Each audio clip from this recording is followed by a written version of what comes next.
Tengo en mi mano un ejemplar de la Opereta de los Bandoleros, una obra de uno de nuestros invitados de esta tarde, Hugo Chumbita, que otro de los invitados de esta tarde, el actor Claudio Gallardú, convirtió en una comedia musical, en una opereta. Ahí está mejor. Me gusta más. Musical. Buenas tardes, señor Gallardú, ¿cómo le va? Buenas tardes, señor Polimeni, muy bien, gracias. Buenas tardes, señor Chumbita, ¿cómo le va? ¿Qué tal, Carlos? Buenas tardes, gracias a los dos por venir. No suelen andar juntos por la vida. ¿Él y yo? Sí. Cada tanto nos juntamos, sí. Nos hemos encontrado. Siempre sí, alrededor sí. de la ambición del teatro y de los proyectos artísticos. Bien, los proyectos artísticos han sido varios en torno a la obra de Chumbita, empezando por un disco de León Gieco. Cierto, bueno, aquel Bandidos Rurales con León, que fue un éxito de León extraordinario, ¿no? ¿Cómo se te ocurrió como historiador hurgar en la vida de los bandidos rurales, Bairoleto, Mate Cocido, bueno, entre otros? Sí, Bairoleto es un pampeano de adopción, porque en realidad había nacido en Santa Fe, pero se cría en La Pampa. Bueno, y para mí, que era un joven pampeano, era como un mito, era nuestro mito. Nuestro Robin Hood. Claro, el mito rural, del que yo oía hablar a los paisanos cuando era chico, en los fogones, en el campo, ¿no? Y ese cariño, esa emoción, que había, el culto, ¿no? al personaje, a mí me había impresionado, y en determinado momento, cuando yo estaba estudiando abogacía, me encontré con todos los expedientes judiciales en el archivo de Santa Rosa, el archivo judicial de Tesoro. Santa Rosa. Un tesoro, que una pila, ¿no es cierto?, de papeles. Bueno, y entonces me puse a trabajar en eso, una serie de notas salieron como folletín en un diario de Santa Rosa, en La Pampa. ¿En La Arena? En La Arena. Y después en la revista Todo es Historia. Pero la experiencia del diario La Arena era extraordinaria, porque salía los domingos un capítulo y los paisanos del campo iban a comprar el diario ese día. Para leer el folletín. Permíteme, Eduardo Gutiérrez, la historia del Moreira empezó muy parecida, porque Eduardo Gutiérrez, a través de los legajos policiales, escribió el folletín sobre Moreira y los publicaban también en una revista. El diario tenía un suplemento los domingos, y entonces ahí es donde me dieron un espacio para escribir esto, y salió así, como un folletín que después, bueno, lo reuní como texto, ¿no es cierto?, que salió en un suplemento de Todo es Historia, y después como libro, bueno, y después nunca más pude dejar el tema. ¿Y Bairoleto se escribía con B corta o con B larga? Bueno, se escribía de las dos maneras en las partes policiales. Y entonces, en algunos diarios salía con B larga, yo prefería la B corta, que usaban incluso otros parientes de Bairoleto, y encontramos en uno de los expedientes judiciales la firma de él con B corta. Mate Cocido está claro que es con S, porque el cocido no es de tomar la infusión llamada mate cocido, sino que tenía una costura en la cabeza. Esa es la versión, digamos, más difundida, aunque hay algunos que no la creen del todo. La mujer de Mate Cocido, Genoveva, a quien conocimos de viejita, ¿no es cierto?, en el Chaco, ella decía que nunca había visto esa cicatriz. Pero yo le decía, a veces las cicatrices se mueven en la piel, claro, y desaparecen a veces, claro, ¿no es cierto? Así que se decía de que era una cicatriz de cuando era jovencito. Vos lo conociste ya más maduro. Y Genoveva nos miraba así con un poco de piedad, que dice este loco, si no nunca durmió con él, o más o menos así. ¿Y cómo fue, Claudio Gallardú, vos que sos una eminencia del teatro en Buenos Aires, que se te ocurrió que las historias de los bandoleros eran adaptables a una opereta en que los textos en parte son cantados? Bueno, bueno, lo buscamos. Eso lo decir, buscamos a en realidad a mí Claudio. no se me ocurrió, digamos, Se le ocurrió a el Chumbito. germen iniciático del asunto fue el que primero me convocó para dirigir la película. Él quería hacer una película, pero no, en ese momento no pudimos llegarnos ni conseguir los medios para... Ahora ni te digo. Ahora menos. Y menos el tema. Los bandidos populares, Claro. que en realidad tenían un pie en el anarquismo, ¿no? Exactamente, claro, acá está bien contado eso en la obra. Entonces ese proyecto quedó ahí en el tiempo y después él volvió a insistir, pero ya con la idea de transformarlo en obra teatral, a través de Omar Lupardo, que es el que es además de actor de la obra, es productor ejecutivo de la obra. Entonces me llega la versión, pero claro, la versión venía de un proyecto cinematográfico, entonces hubo que hacer un traslado de esa belleza en imágenes al hecho teatral, que es un espacio cuadrado con unos telones colgando. Ahí es donde aparece la versión mía. Y acá está un experimento con la gauchesca también. Bueno, sí, en realidad yo vengo de una familia, de un pampeano, amigo acá de Hugo, historia gaucha también. Ahí mi viejo, el José Adolfo Gallardú, el indio Apachaca, un hombre de Bari, en realidad, de la provincia de Buenos Aires, pero él se afincó mucho en La Pampa. Y entonces desde muy chico me he criado alrededor de estos temas, no solo la musicalidad folclórica. Los bandoleros, así se llama, un suceso hace 3 meses. Sí. El domingo que viene es a la gorra, porque es a beneficio del Instituto Nacional de Teatro alrededor de la pelea que hay, Qué bueno. Digamos, de la oposición que hacemos en contra de la disolución del instituto. A la gorra. Y en estos 3 meses, ¿cómo le ha ido? Muy bien. Yo la última vez que averigué no había entradas. Muy bien, sí, la gente, hay mucha concurrencia de público, las devoluciones de los espectadores son muy elogiosas y yo voy a ver el espectáculo y salgo muy contento de ver este hecho teatral gauchesco argentino en verso, además, en verso, porque escribió en verso. ¿Podemos participar un poquito? Hagamos de cuenta que estamos en una función.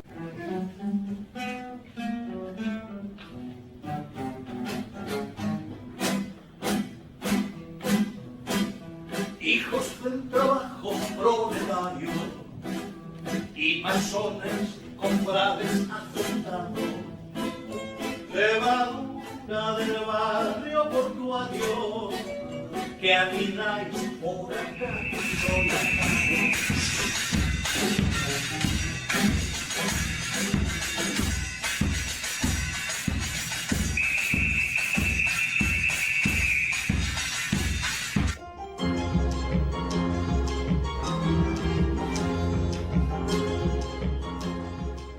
La obra tiene ¿cuántos cantantes y actores sobre el escenario?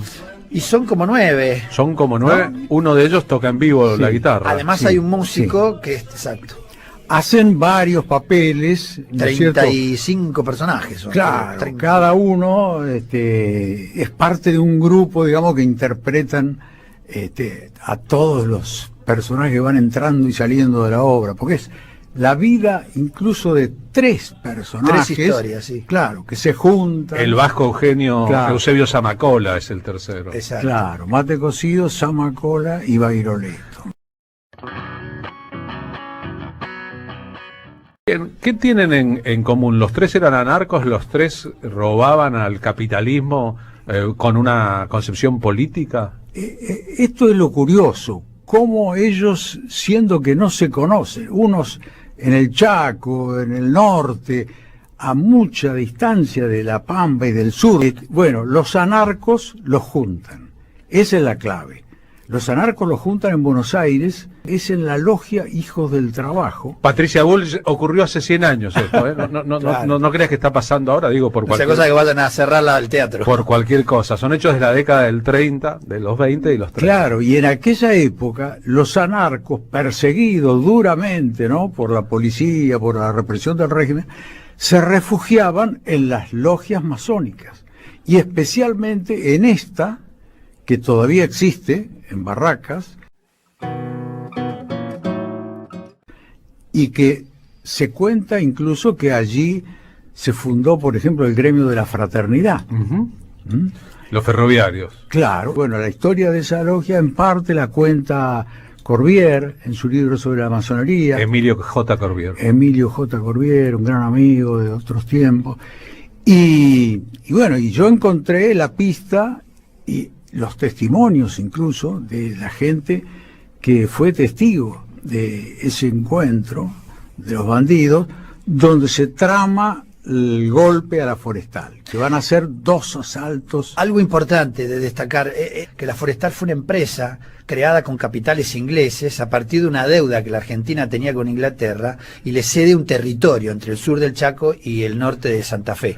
Que pasa a ser una república propia de la Forestal, con claro, legislación propia, con represión policía propia con y dinero propio. Con policía propia y dinero propio. Un Estado dentro del Estado. Bueno, hay una película llamada Quebracho de Ricardo Bullicher, hay una obra La Dirigida Forestal, por Enrique Llopis. Digamos, hay un montón de elementos ahí en la historia de la representación del pasado en la Argentina para chequear, ¿no? Porque si de progresar el gobierno de Javier Milei, este país sería muchas forestales distintas. Bueno, hay una analogía ahí entre esa época y hoy.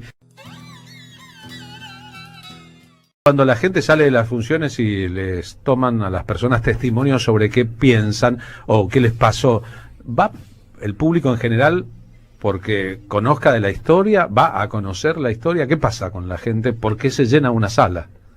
La gente va, no sé, convocada por el título, por el carácter estético, por el boca a boca, son esas cosas. Y la obra no puede contar, digamos, toda la historia, pero yo creo que suscita en mucha gente que no conocía el tema el interés por leer, por profundizarlo. Bueno, ahí pueden ir a buscar mis libros. Bien, claro. Bueno, acá tengo yo La opereta de los bandoleros, de editorial Nueva Generación. Es uno de los tantos libros de Hugo Chumbita, que es un historiador con una larguísima trayectoria. Acompañado parte de esa trayectoria algunas veces, siempre armando quilombo, Chumbita no es fácil, ¿no? Es uno de los que sostiene, por ejemplo, que San Martín podría ser mitad hijo de español y mitad hijo de pueblos originarios. Sí, guaraní, claro, medio guaraní, así es. ¿Seguís creyendo, como creías hace como 25 años, que hay que abrir el féretro que guarda los restos de San Martín, hacer un estudio de ADN y comprobar si tu tesis es cierta o no, por más que algunos sanmartinianos se enojen? Mira, hace años, ¿no?, que llevamos peleando por este tema, pero la justicia no nos dio la autorización que pedimos para hacer el ADN. En Francia eso se hizo con Napoleón, ¿no? Claro, se hizo con Jefferson en Estados Unidos, con Napoleón en Francia. Se hizo, lo hizo Chávez con Bolívar, ¿no? Ahora, para quien preguntase, Chumbita, ¿y para qué carajo queremos abrir el féretro de San Martín y tomar el ADN y comprobar que su madre era india guaraní? ¿En qué nos ayuda a entender la historia? Y bueno, eso nos muestra el verdadero origen de esta patria, ¿no?, que allá por 1810 era una sociedad mestiza, con mayoría de incluso descendientes de los pobladores originarios, de los americanos. Es verdad que en los salones de la era de la Revolución, después de que San Martín llegó acá, 1812, y antes de que se fuese a Mendoza, un poquito después, espantado de algunas cosas, le decían el negro, el tape. El tape de Yapeyú, el mulato paraguayo, esos eran los apodos que le ponían sus enemigos. Es decir, que era morocho de piel San Martín, morocho, aunque la iconografía oficial no lo muestre como morocho. Era morocho, y le decían el indio cariñosamente, como lo muestra la novela de Belgrano Rawson, Noticias de América. Eduardo Belgrano Rawson, sí. Estoy pensando en todo eso. ¿No serán bobadas que inventan después los zurditos para tratar de cambiar la historia, Chumbita?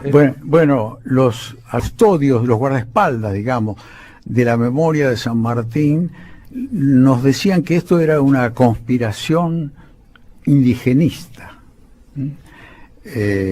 Cuando allá por el año 2000, ¿no?, empezamos a plantear el tema y pedir el ADN, bueno, corrió mucha agua bajo el puente.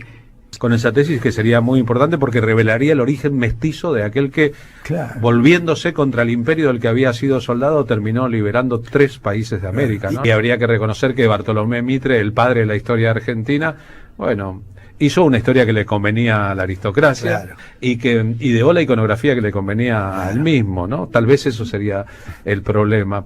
Volvemos a la opereta de los bandoleros. Sabemos que existe la ópera Dos Malandros en Brasil. La ópera de los centavos, ¿no? Fíjate, la ópera do Malandro de Chico Buarque. Perdón, que está inspirada en la ópera de Brecht. Sí, claro, en Brecht. Que a su vez, claro, Kurt un Weill. poco se Kurt inspira Weill. en la ópera de 2 centavos, ¿no? De Brecht.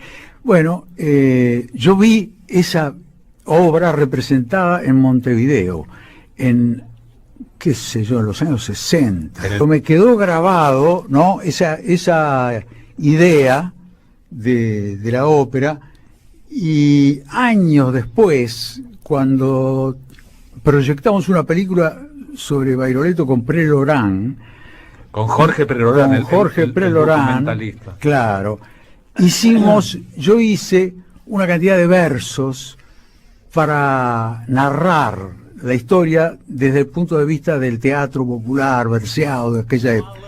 Y con esos versos, un día dije, la pucha, ya casi está prefigurada aquí una opereta en verso. Y me puse a escribir, bueno, las escenas en verso que faltaban. Se le llama Sí. ópera al Sí. espectáculo netamente musical y netamente cantado. Y opereta es el que además de la música tiene textos hablados. Y opereta es un género popular. Exactamente. También se puede interpretar, ¿no? Con otro sentido, que la opereta de los bandoleros es ese gran asalto, esos dos grandes asaltos a la forestal, ¿no? La gran opereta, que es el eje, digamos, de la obra teatral. Acá, El culto popular a los bandoleros populares. Vieron que hay bandidos impopulares, algunos gobiernan países, y hay otros bandidos populares porque, como el bueno de Robin Hood, operan al revés. ¿Distribuyeron los anarcos argentinos después del asalto a la forestal la plata entre los pobres? ¿Eso ocurrió? Bueno, se supone que el debía repartirse con los anarcos, entre la banda, las dos bandas, digamos, que se unen, y los anarcos, que son los entregadores. Pero entonces, uno de los asaltos es muy exitoso, sin violencia, ¿no es cierto? Se llevan ahí una carrada de plata, pero el segundo sale mal, y hay un muerto, ¿no es cierto? Y fracasa, digamos, la opereta. Bueno, entonces ahí es donde ellos empiezan a ser muy perseguidos por la gendarmería que se crea para perseguir a estos bandoleros. Ese año, ¿no es cierto?, empieza a operar la Gendarmería Nacional, ¿no?, que tenía algunos antecedentes, pero en el 36 se había recreado, digamos, para perseguir el bandolerismo. Quiero decir que el elenco de la obra integra a Gonzalo Álvarez, Flor Capielo, Brenda Chi, Beni Gentilini, Federico Justo, Carlos Ledrag, Omar Lopardo, Luciano Medina y Jorge Federico Móvile. ¿Mi memoria archivó bien el dato o usted fue a la tumba de Bairoleto en el sur de Mendoza junto a León Gieco hace unos años? Yo fui primero, él fue después, pero bueno. Él entrevistó a Telma, la que fuera la mujer de Bairoleto. Fuimos a verla a Telma, claro, la que vivía en esa época, ¿no es cierto? Y a Fabio, el nieto. Eso por General Alvear, en el sur mendocino, ¿no? Claro, pero Telma se había venido ya a vivir a la ciudad de Mendoza. Y así, en una gira, cuando pasa León por ahí, los conoce, los trata, le hablan de mí, y entonces él me llama y me dice, mirá, quiero hacer una canción sobre Bairoleto y los otros, ¿no? Porque al final, ¿no es cierto?, la canción terminan entrando en fila, ¿no? Todos los bandoleros famosos. Los bandidos rurales, claro, que le da título a un disco notabilísimo de León Gieco, por otra parte. El género de la opereta, esto que trabajaste, vos incluye la alegría y la farsa, el drama, es como un pedazo de vida, ¿no? podemos decir que es un espectáculo bien argentino, porque el espectáculo se transforma en un espectáculo popular porque tiene estéticas como la murga, el circo, la comedia, la música folclórica, el de la clown. música folclórica, el chamamé. Hay chamamé, hay rasguido doble, hay milonga, hay samba, hay un conjunto de géneros nativos, por decirlo así de alguna manera, que narran el espectáculo entre las escenas habladas, y hay muchísima música. Yo creo que el 70% del espectáculo es musicado en vivo, se toca en vivo, excepto algunos momentos que hay pista. ¿Y sos feliz con esto? Muy porque me representa primero ideológicamente. Coincido con lo que se narra. La Forestal estuvo 60 años explotando aquí en Argentina y aprovechándose de nuestro territorio. ¿Y se fue cuando se le dio la gana? Bastaron el territorio y se fueron. Después porque estéticamente y éticamente mi padre me deja un trazo fuerte que me ayuda esta obra a representarlo. Después porque el vínculo con Hugo fue muy interesante. Hasta nos hemos peleado en algún momento, porque yo le metía mano al libro y él me decía, no, me decía él. Claro, yo con la idea de la teatralidad tachaba algunas cosas, pero eso fue parte de nuestro vínculo laboral. Y después porque está andando muy bien, entonces ¿cómo no voy a ser feliz? Qué bueno, ¿no? Qué bueno ser feliz con lo que uno hace y ayudar a la felicidad de los otros en un mundo que a veces procede igual. Hugo, gracias por haber venido a la radio, muy amable. Sabemos que es un esfuerzo, pero para nosotros es un placer poder recibirte y hablar de estas cosas que no hay muchos lugares donde hablarlas, ¿no? Encantado, Carlos. Yo sé que sos un gran difusor de nuestra cultura nacional y popular, y bueno, y en este es el espacio adecuado, ¿no es cierto?, para hablar de la opereta y de nuestras cosas. Mientras gobiernan unos bandidos impopulares, aguanten los bandidos populares. Esta es, gracias a los dos por haber venido, la canción de León Gieco, inspirada en las investigaciones de Hugo Chumbita, que estuvo esta tarde aquí con nosotros.